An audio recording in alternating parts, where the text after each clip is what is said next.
So we've been talking about just telling the difference between the innate pathways and the adaptive pathways. And since you guys couldn't see the screen before when I was doing it, we'll just go back over and say, so remember, macrophages themselves are going to be part of your innate system. Hey, your CD8 T cells are going to be part of your adaptive system. And then this third one here, this is one that a lot of people don't think of as actually being part of the immune system. But your skin is actually one of your biggest immune organs because it's one of those barriers. And so this is part of the innate system, just those epithelial cells preventing pathogens from getting into the bloodstream in the first place. As we keep going through the list, we're going to have your activation by your C3 protein. Okay, so you should recognize that C3 is complement. And this is being activated by any old foreign bacterial cell. So this is part of your innate systems. E. coli getting in the steak that you just ate, getting killed by your stomach acid, that's one of those chemical defenses. So the hydrochloric acid in your stomach, really part of its reason for being there is because there's lots of pathogens and foreign things in the food you eat, in the water you consume. And so this is part of the innate system to try to kill a lot of that before it even makes it into your intestines. And then the sixth one here was antibody binding to influenza to prevent it from attaching to respiratory cells. As the adaptive system, so antibodies are produced, remember, by B cells, which are part of your adaptive system. And they're specifically responding to specific pathogens. It's the specificity. And when it does that, it creates memory for that one specific pathogen. Whereas the innate system is going to be looking at just anything that's foreign. It doesn't know what that foreign thing is. It just knows it's not self and it should stop. Those are really the big differences between your innate and your adaptive systems. So the rest of these questions, we're going to focus first on the innate system. Okay, so this one says, which of the following occurs after complement protein C3 becomes activated in the bloodstream? And if we read through the answers, we've got C3b is binding to the surface of the bacterial cell, where it's going to cleave C5. We've got C3b diffuses away, leaving a chemical trail for other cells to follow. C3a is going to bind to the surface and recruit C6, or C3b is going to bind and recruit C4. Okay, so we want to kind of think back to that complement pathway, which was really one series of dominoes, knocking down the next one and knocking down the next one as one protein becomes activated and activates the next one in line. And so the answer to this one, as you guys went through it, you should have been able to identify that the answer to this one was A. Okay, so we had that C3 protein. And remember, C3 could be activated in a number of different ways. So we had the classical pathway, which was going to activate it by antibodies binding to something. We had the alternate pathway, which is activating it by the bacteria themselves. And then we had the lectin pathway, which is activating it by lectin molecules that are attached to the bacteria themselves. And you didn't need to know the details of how that happens, but there's complement proteins involved in each of those activation pathways that will eventually cleave C3, so that down here on our bacterial surface, we end up with C3b. And remember, C3a was going to diffuse away and form a chemical trail for other immune cells to find. So we know that C3 binds to the surface, and then its job is to take C5 and cleave it, so that now we can have C5b bind to the surface, C5a diffuses away to recruit cells, and then C5b is your main recruiter for the whole rest of that complement pathway, which was C6, C7, C8, and then a whole lot of molecules of C9, because remember, C9 is the one that pokes holes in the membrane and allows all those internal contents to spill out and actually lyses the cell. So the whole purpose of complement is to, one, lyse the bacterial cells themselves. Okay, so we're going to lyse the cell. It's also purpose to recruit other cells to the site of infection with these little trails. The third one, I remember when we talked about how complement can function, is C3b can also help with opsonization, and that it can be a signal for phagocytic cells to come over and chew up whatever C3b is stuck to. So are there any questions about the complement pathway in general? Why do we need all the C5, 6, 7, and 8 to get attached before C9 comes to lyse the cell? And that's a good question. A lot of it is because of safety mechanisms. So your complement proteins will lyse any cell they bind to, which means they can also lyse your cells just as easily as they lyse a bacterial cell. So we want to have a lot of control mechanisms that say, okay, yes, C6 is really supposed to bind. Okay, now yes, C7 really is supposed to bind. So that you have all those steps in case this is happening on your own cells. Then there's ways to shut it down and say, oh, wait, nope, we actually didn't want to activate the complement pathway. We don't want to lyse our own cells. So it's more just to make it complicated so you don't accidentally lyse your own cells. Other questions? Okay, so now let's take a look at the actual cellular components of the innate system. Because remember, your innate immune system has all those kind of physical barriers. So you've got your barriers, you've got your mechanical ways of getting microbes to not be entering the body. You've got all those general chemicals that can kill them. But if the microbe does get in, then you have to fight it with these cellular responses. So over here to the right, we have the hematopoietic stem cell pathway of how we form these different cells. Remember, they're all going to differentiate from the original hematopoietic stem cell, which is in your bone marrow. And this is what's going to form all of your blood cells, both your red blood cells and your white blood cells. And when we talk about the innate system, what we're talking about is all of these cells. Okay, so over here, these are really your blood cells for your erythrocytes and your platelets. These were part of the adaptive system, but these over here that we circled were all of your innate immune cells. They are all the cells of the myeloid line, plus your natural killer cells, which are the odd man out. They're in the lymphoid line, even though they're non-specific, so they're part of the innate system. Okay, so we're going to look at each one of these kind of descriptions, and you should be able to identify the cells that would fit into that description. This first one says that they're classified as a granulocyte. And remember, your granulocytes are named that because they're filled with little vesicles that they call granules with various chemicals in them. And these are there so that if the cell gets activated, it dumps all those chemicals out into the environment to have a function. So there's 3 granulocytes of the innate immune system. And they are these 3 here. So your basophils, your neutrophils, and your eosinophils.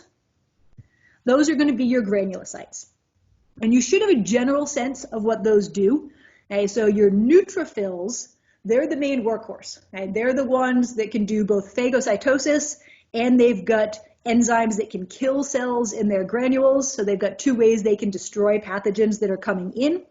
Whereas your basophils and your eosinophils are really tied together more in the fighting of helminth or worm infections. We really don't use them a whole lot in our immune system. And for us in the developed world, they're really more involved with allergies and allergic reactions, which we'll see when we talk about kind of when the immune system goes wrong next week. Okay. Our next one here is a key phagocytic cell for antigen presentation to the adaptive system.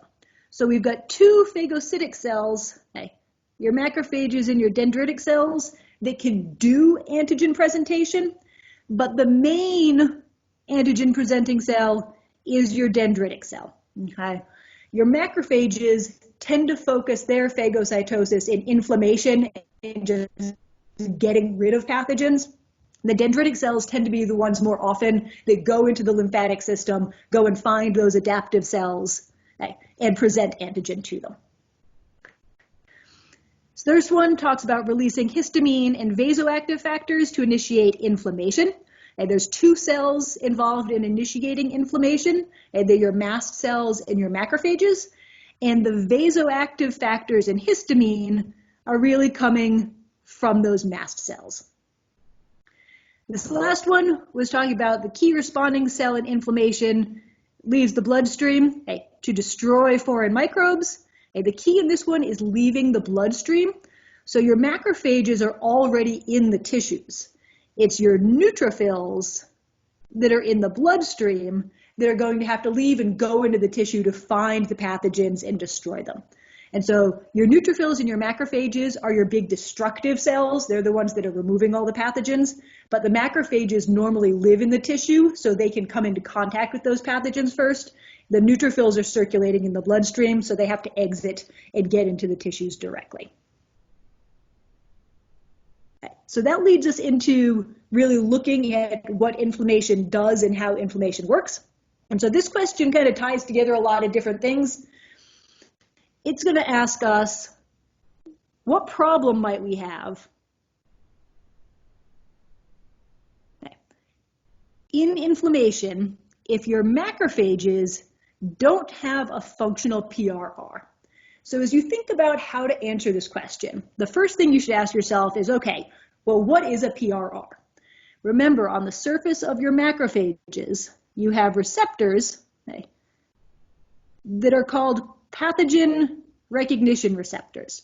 They're the ones that are recognizing proteins on the bacteria, like, say, flagella, or lipopolysaccharide or peptidoglycan, those structures that are unique to bacteria that say, hey, that's not a human, that's something foreign. The PRRs on the macrophages are what's doing that interaction so that the macrophage can then do phagocytosis. So we're saying we don't have a functional PRR, which means the macrophage isn't going to be able to recognize a foreign molecule coming in. So then we want to say, okay, how does that affect inflammation? Well, what was the role of the macrophage? The macrophage was supposed to phagocytose the bacteria, destroy them, and then produce cytokines to help recruit other immune cells to where the infection is. They're really saying, hey, the problem's over here, come help me destroy all these things. If they can't bind the bacteria, they don't know they're there, which means they never send those cytokines out and recruit those other cells. Once you think through that logic, then you want to look at the answers and say, okay, what answer kind of matches that logic, as opposed to reading through all the answers and saying, do any of these make sense? If you kind of work through the problem first, it's easier to answer in the long run. So as we move into the answers, this first one says, without a PRR, macrophages could not digest the phagocytosed pathogen, because PRRs are produced in the lysosome. Well, nope, that's not their job. We already worked through that, so that can't be the answer. Without a PRR, macrophages could not recognize the pathogen. Neutrophils complete diapedesis. They would not know where to travel to because there would be no cytokine trail. And that should set off a bell that says, yep, that's really what the logic was we just worked through. The macrophages are supposed to produce that trail to recruit those neutrophils to the site of infection. Without cytokines, they really wouldn't know where to go once they left the bloodstream. So when you think about inflammation, remember you've got two steps that are happening, and they don't have to happen in any particular order. So your mast cells are going to recognize your bacteria or your invading viruses. I tend to be very bacteria-centric. This is really just any foreign molecule. They're going to produce those vasoactive factors. And we just said you also have your macrophages, which are going to be producing your cytokines.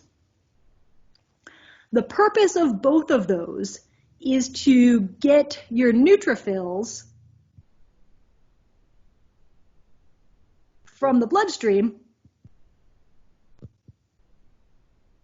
out, so they will squish through into the tissue and then travel towards wherever the bacteria are to come in and help destroy this pathogen before the bacteria can grow to super high levels and spread throughout the body. So the real purpose of inflammation is to trap the bacteria in one localized area and destroy them all before those foreign molecules can replicate and spread throughout the body.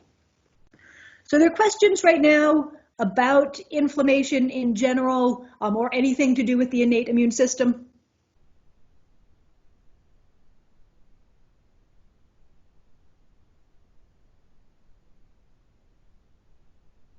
Okay, if everybody's all right, we're going to switch gears and move into the adaptive system.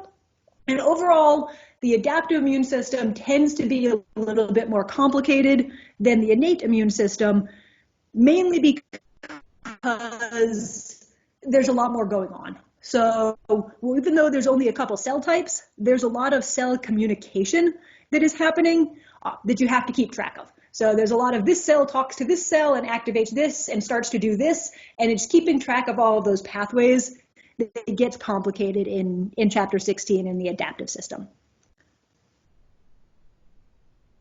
So first we need to think about how do these lymphocytes, so your T cells and your B cells, actually develop and mature in the body, because there's a very specific process that happens there. So what would occur if there was a defect in the first step of the T cell maturation pathway? So again, remember, think about the question before you read the responses.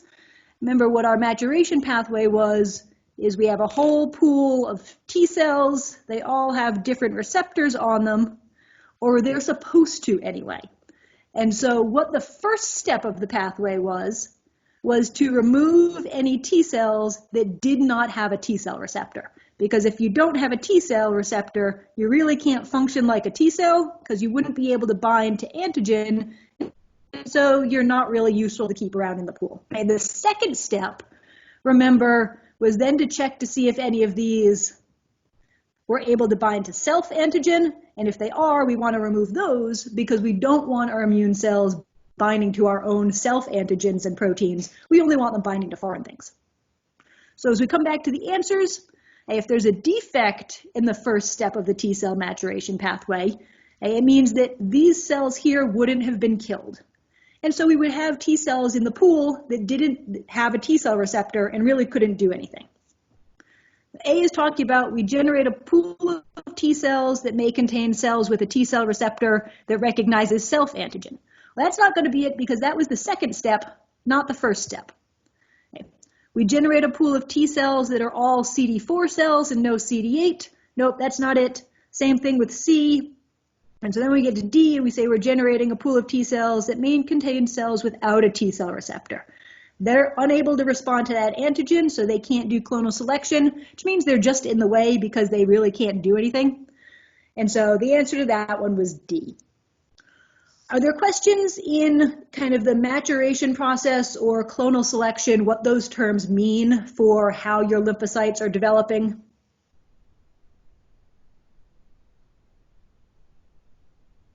Okay, remember this maturation pathway occurs in either the thymus for your T cells or the bone marrow for your B cells.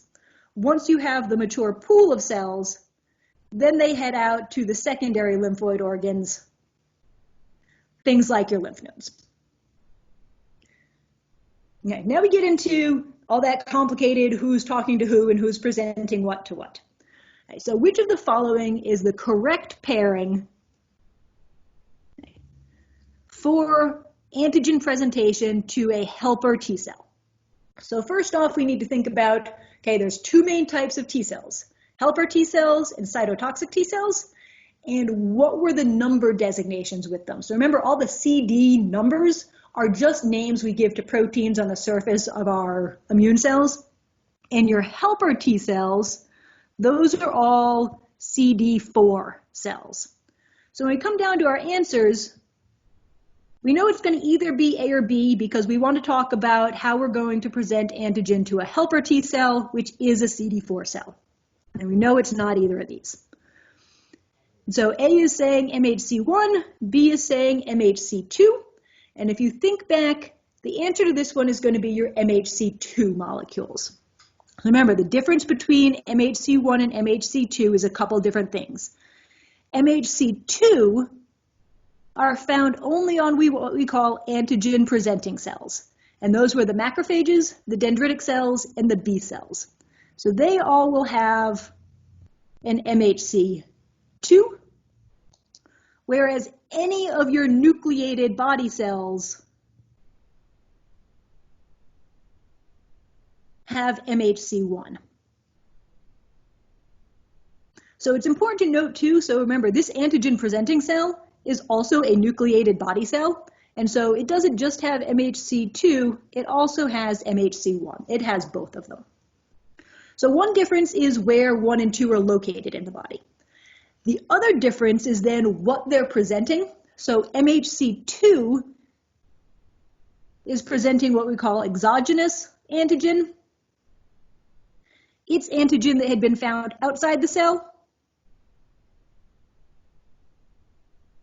and been brought in through phagocytosis to then be presented out on the MHC2 molecule, as opposed to MHC1, which is going to be presenting endogenous or internal antigen that is in the cytoplasm of the cell. So these are proteins or molecules that are being made by the cell itself that then get presented out on the surface of MHC1.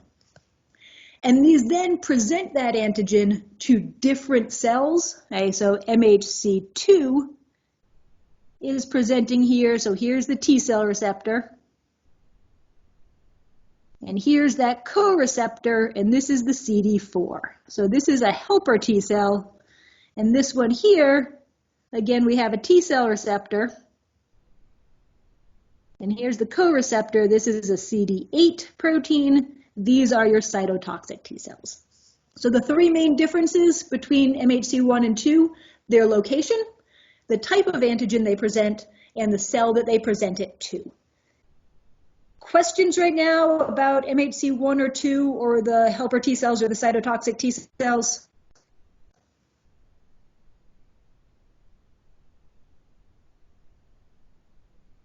Okay, so let's look at now when that presentation happens, what's the effect going to be? So this question here is, this is how we learned what a lot of these proteins do. We use what are called knockout mice. So knockout mice are mice that have a specific gene deleted from their genome.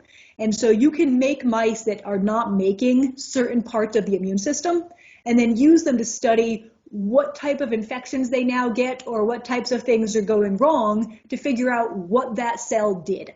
So what role did that gene play in the immune system itself? And so we're going to use these mice to try to figure out what these do. And so for each of these gene knockouts below, what we want to say is that mouse going to be more susceptible to a viral infection, an extracellular bacterial infection, or both of them? And this is going to be tied to, when we were up at this slide, what is happening with each one of these interactions, and what is the role of a helper T cell, and what is the role of a cytotoxic T cell? Okay, so if we knock out the CD8 gene, so we no longer make a CD8 protein, what that's going to mean is that those cytotoxic T cells don't really exist now. You don't have any cells that can interact with that MHC1 molecule. And you want to think about, okay, if we don't have cytotoxic T cells, what were their role? When you activate the cytotoxic T cell, so remember, here's your body cell with its MHC1 presenting the antigen to the T cell. Once that happens, this cytotoxic T cell releases perforin and granzymes, like chemicals that are going to come over here and kill the body cell because there was something wrong inside of it. And so if we don't have these cells, we can't kill our own body cells that have problems internally, and most of those internal proteins are going to be your viruses. And remember, they have to live inside the cytoplasm, so if you can't destroy them in the cytoplasm of the cells,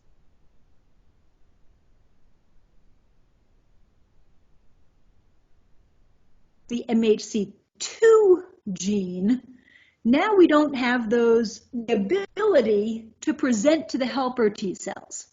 Now remember, your MHC2, you were supposed to have an antigen presenting cell. It was supposed to use its MHC2 to talk and to activate the helper T cells.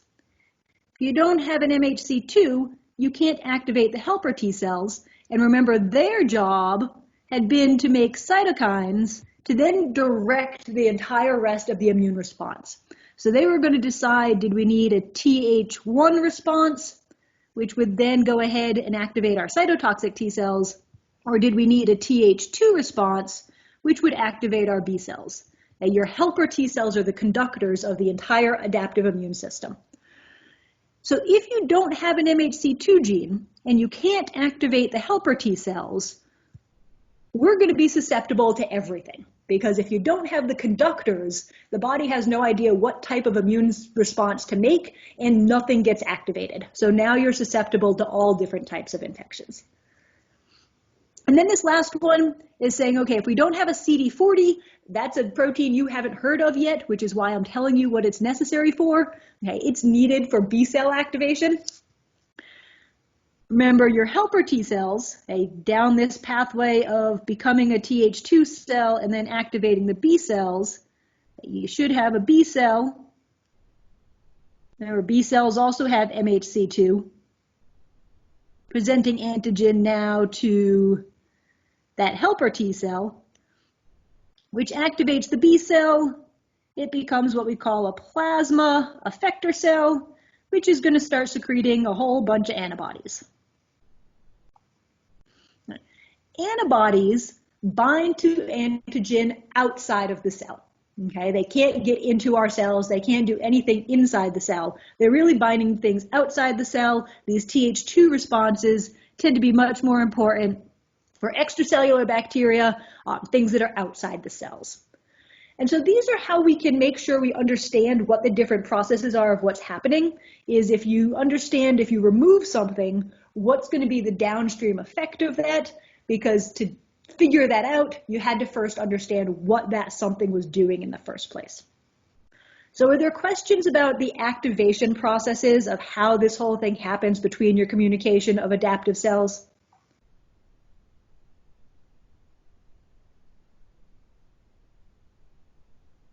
Okay, so then the last part to talk about is what's happening with those B cells and all the antibodies they just produced. So this question says, we've got the antibody titers. Antibody titers are just the level of antibody. So you can actually go and have your blood drawn and they will measure your antibody titers to tell you how much antibody you have kind of floating in the body. They'll do this if you aren't sure if you've been vaccinated before. They can actually check to see if you have protective antibodies in your blood. So they were looking at antibody titers after someone was exposed to a particular bacterial pathogen. And this is what they saw. And so based on this, are they going to be, is this the person's first or second exposure? So the fact that when they first looked in the blood, they had high levels of IgM and low levels of IgG. And then when they looked, say, a week later, they had IgG and no more IgM. That tells you this is a first exposure. And remember, when those helper T cells, they first come along, so here's your helper T cell, it's T cell receptor recognizing antigen on your MHC2, on your B cell. And remember, when this activation pathway happens, those B cells are going to form a bunch of plasma cells, and the first thing those plasma cells do is they secrete, let's see if I draw this all that well, they secrete IgM. And remember, IgM is a pentamer. There's actually 5 antibodies stuck to one. And then at some point a little bit later, they switch and they start producing just IgG. At the same time, some of those cells become memory cells. And later in life, if that memory cell becomes activated again, it's going to start producing antibody, but it's going to immediately just start producing a whole pile of IgG. So the fact that when we first looked at this, we made IgM first and not just a whole pile of IgG, it tells us that this was the first exposure.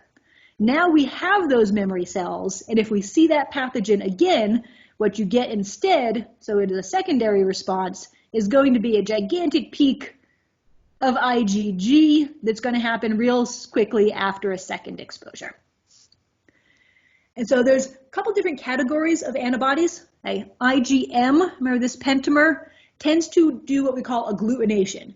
It's produced first because with all of these different binding sites, it can actually go out into the body, bind up 10 pathogens, and clear them from the body at once. So it's kind of a 10 for 1 deal.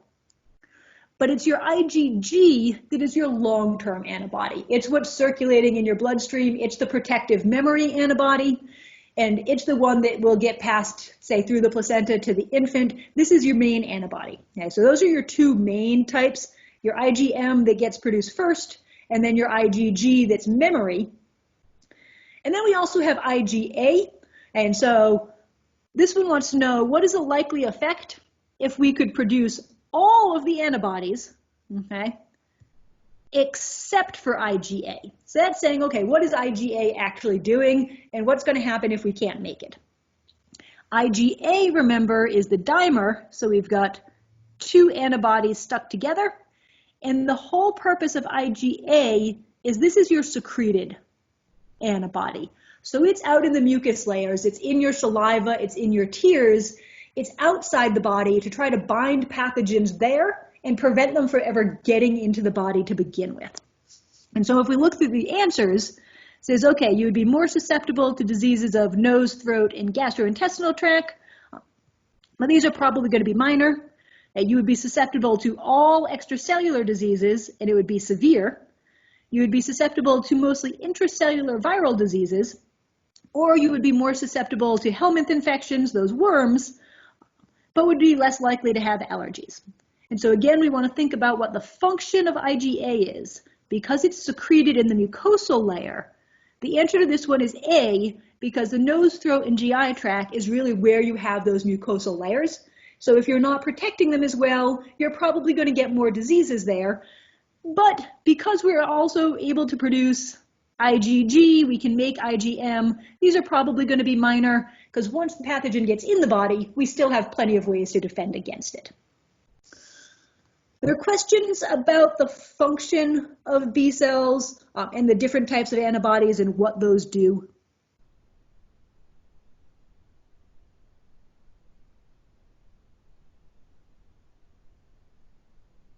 Okay, so that was the end of the slides. Are there questions from anyone on anything about the immune system that I haven't talked about today that you're really just not sure of?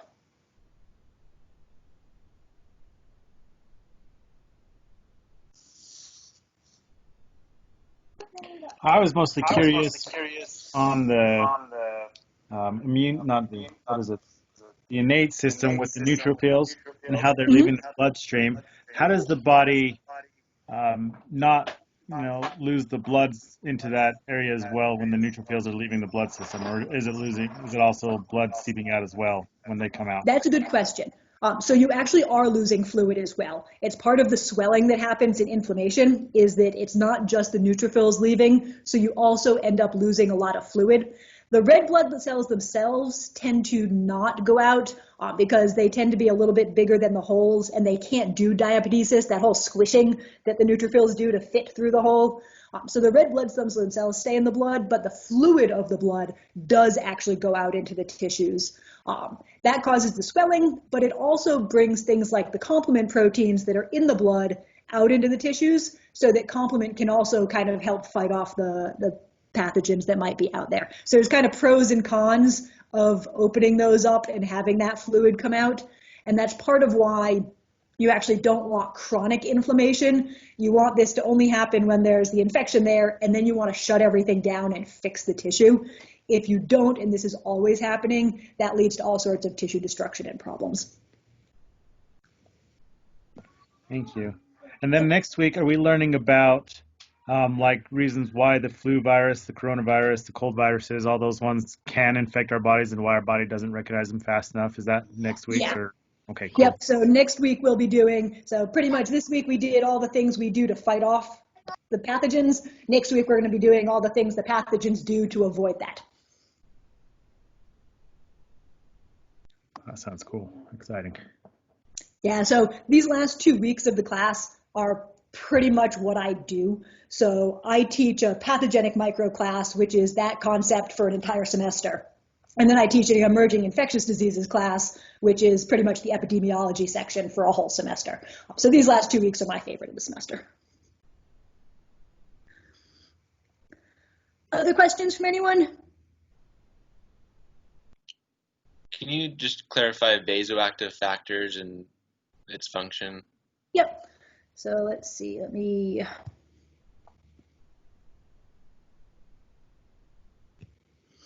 Okay, so when you're looking at the immune system and you're talking about inflammation, remember, so under normal circumstances, you have your blood vessels and you've got your tissue. So we've got some mast cells and macrophages hanging out here. You've got your neutrophils, you've got myocytes, you've got other cells floating around in the bloodstream. What happens when there's then a problem and an infection is that we want the blood vessels to dilate. So instead of just being this little skinny blood vessel, we're actually going to want it to get thicker. So we want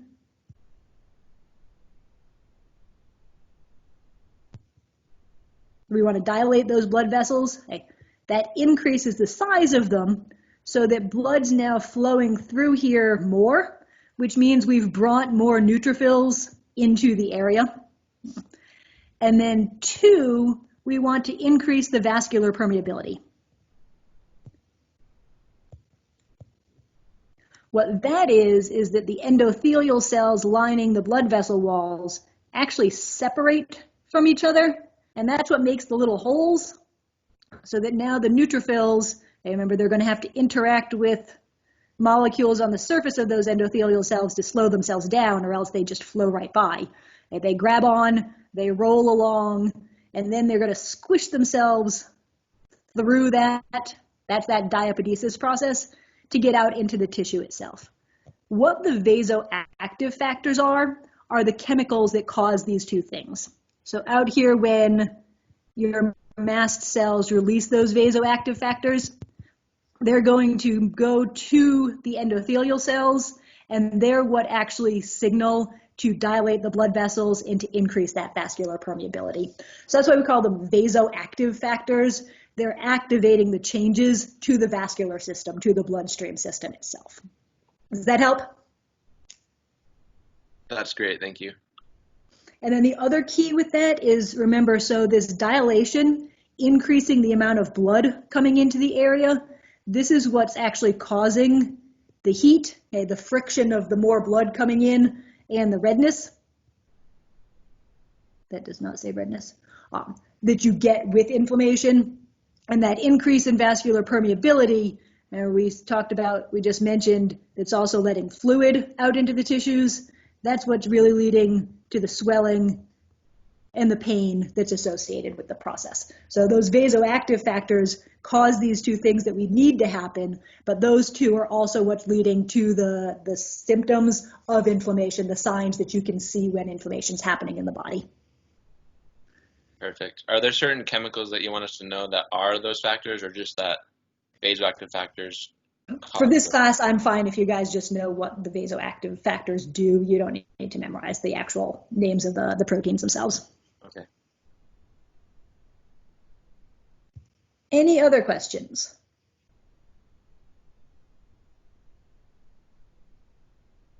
Okay, so sorry about all the complications at the beginning. Apparently the internet did not like my office these days. But hopefully that was useful for you guys. And if no one has any other questions, I'll get the recording up onto Canvas for later today. Good luck on the exam this weekend.